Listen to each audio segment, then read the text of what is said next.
Psicologia para investidores. Eu quero conversar sobre a segunda edição do meu livro, que eu acabo de lançar, uma versão ampliada.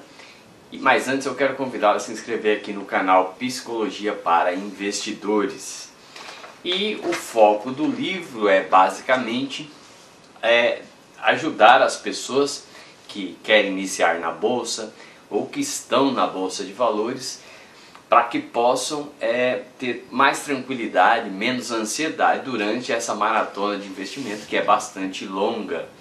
Então o livro ele vai trazer conceitos, vai tentar entrar na mente dos grandes investidores, extrair dela como é que pensam os grandes investidores, quais são suas atitudes, o seu comportamento em relação ao investimento. E o livro deixa bastante claro que isso é muito mais fundamental do que o conhecimento técnico do mercado de ações, dos múltiplos, de ciclos econômicos, até dos balanços das empresas. Por exemplo, a questão emocional é o que pega mais, porque é o que vai proteger você no dia a dia de não sabotar o processo dessa maratona. Ou seja, quando você tem um Joesley Day, um evento como esse da pandemia, um subprime, se você não tiver emocionalmente, não for um investidor emocionalmente equilibrado, você vai, como diz popularmente, vender no fundo, né? E vai realizar aí grandes prejuízos. Então o livro ele vai trazer tópicos como investimento e comportamento, como que é o comportamento de um investidor de sucesso, quais são as características desse comportamento.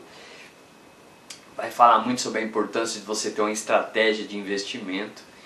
Essa estratégia pode ser sua, pode ser importada, pode ser mesclada, mas você tem de ter uma estratégia, não é nada de outro mundo.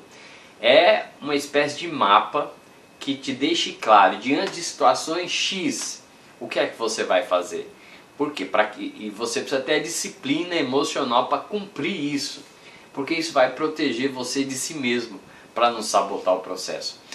O mercado de ações ele é espetacular na questão da multiplicação do nosso patrimônio, mas ele exige disciplina emocional, exige que a gente não sabote o processo. Então o medo, que é um mecanismo irracional, que ele sempre vai surgir por efeito manada, por questões da nossa natureza, ele pode sabotar o nosso processo. Então é importante levar sim a sério a questão da psicologia para investidores.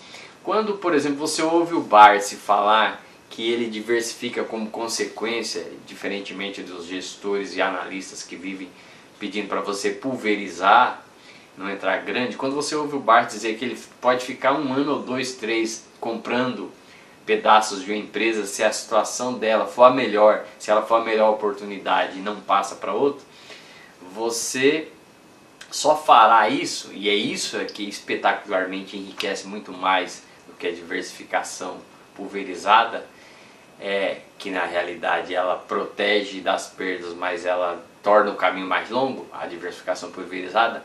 Isso aí só fará, a diversificação como consequência só fará quem realmente está emocionalmente preparado. Você vai ficar ali aportando a sua relação patrimonial vai ficar desproporcional, 20% numa empresa, 2% em outra.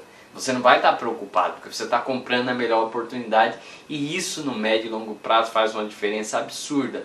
Mas só faz isso quem tem disciplina emocional, fé no futuro, quem sabe o que está fazendo, né? O que você mais vai ouvir são pessoas aí fazendo todas aquelas análises inteligentes de empresas, né? Porque aqui o beta é não sei o que, porque o PL é não sei o que, e na realidade não é isso que vai fazer a diferença. E uma coisa que tem me chamado a atenção é que eu não tenho visto analistas ou gestores falarem em histórico de empresas.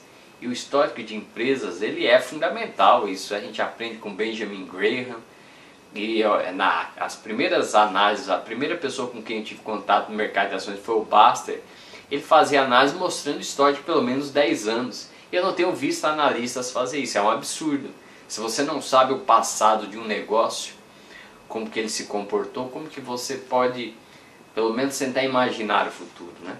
Mas o livro ele vai trazer as características emocionais que todo investidor deveria desenvolver, ou seja, ter.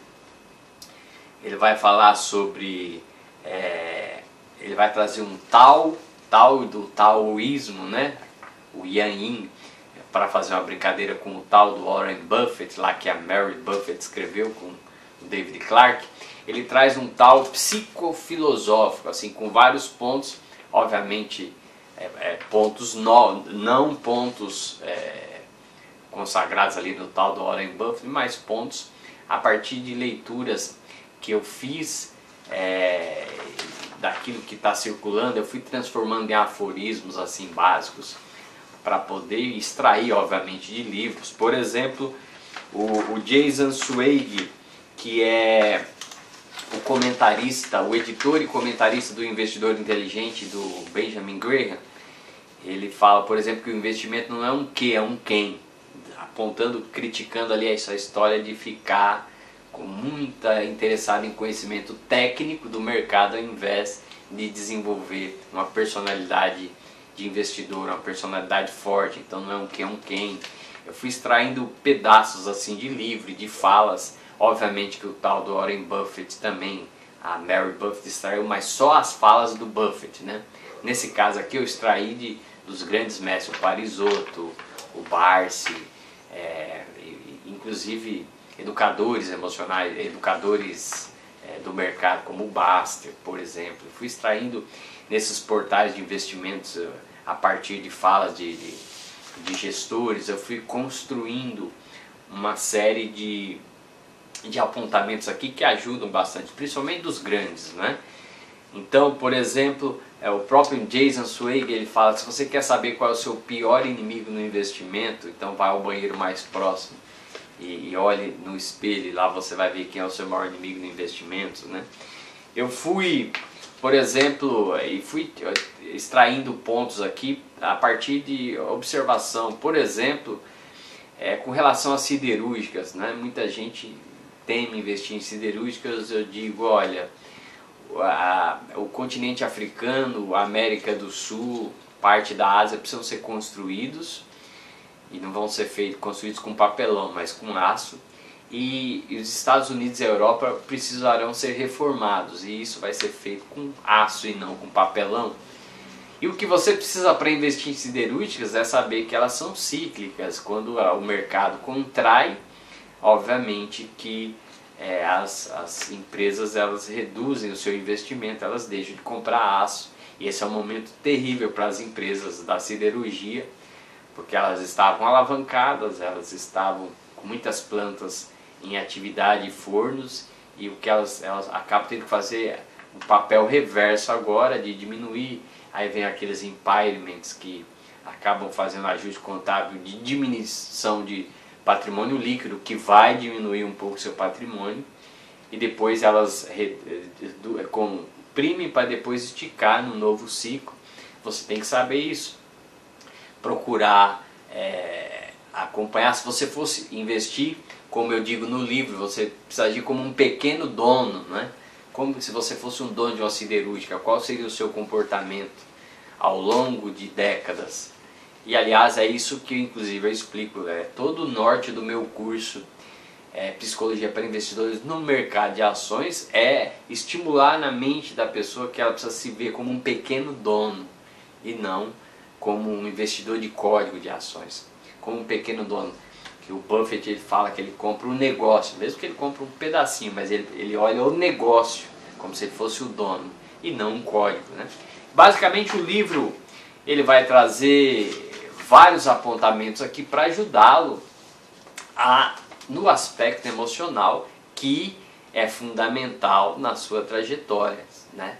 É muito comum, é muito tentador ficar no aspecto cognitivo, tentando entender como que é esse mercado, o aspecto técnico, os múltiplos, né?